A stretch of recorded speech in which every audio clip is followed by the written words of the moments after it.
digunakan oleh suatu perusahaan ke dalam suatu aset aktiva dengan harapan memperoleh pendapatan di masa yang akan datang. Kebijakan investasi yang dilakukan di suatu perusahaan akan menentukan apakah suatu perusahaan layak melakukan investasi atau tidak. Untuk menentukan layak atau tidaknya suatu perusahaan mengambil keputusan investasi yang perlu diperhatikan adalah aliran kas kebijakan. Investasi yang dilakukan oleh perusahaan sangat penting, artinya bagi kalangan hidup perusahaan yang bersangkutan. Kebijakan investasi adalah keputusan keuangan finansial decision tentang aktiva mana yang harus dibeli perusahaan. Aktiva tersebut berupa aktiva real. Aktiva real dapat berupa aktiva nyata seperti mesin gedung, perlengkapan, atau berupa aktiva seperti paten, hak cipta, merek. Keputusan investasi dapat dibedakan menjadi dua. Yang pertama itu investasi jangka panjang, yakni yang melibatkan pembelian aktiva tetap. Yang kedua, keputusan investasi jangka pendek yang melibatkan investasi pada aktiva lancar. Persediaan atau disebut juga modal kerja.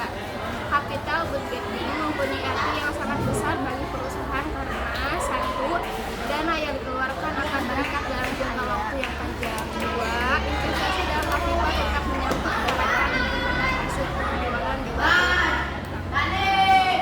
yang ketiga, pengeluaran dana untuk investasi tersebut biasanya meliputi jumlah yang besar.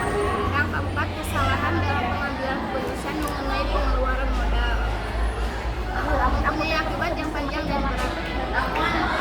Kedua, kebijakan pendanaan perusahaan menyangkut keputusan tentang bentuk dan komposisi pendanaan yang akan digunakan oleh perusahaan. Secara umum, dana dapat diperoleh dari luar perusahaan eksternal financing maupun dari dalam perusahaan internal financing.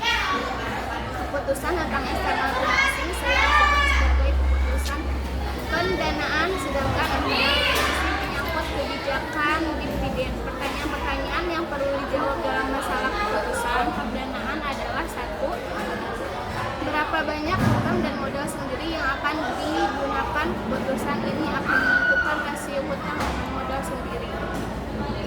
Dan berapa jenis perusahaan berani menggunakan rasio hutang yang cukup tinggi sedangkan lainnya cenderung konservatif. Dua, bagaimana tipe hutang dan modal sendiri yang akan dipergunakan. Apakah hutang akan ditarik dalam bentuk hutang jangka panjang atau jangka pendek.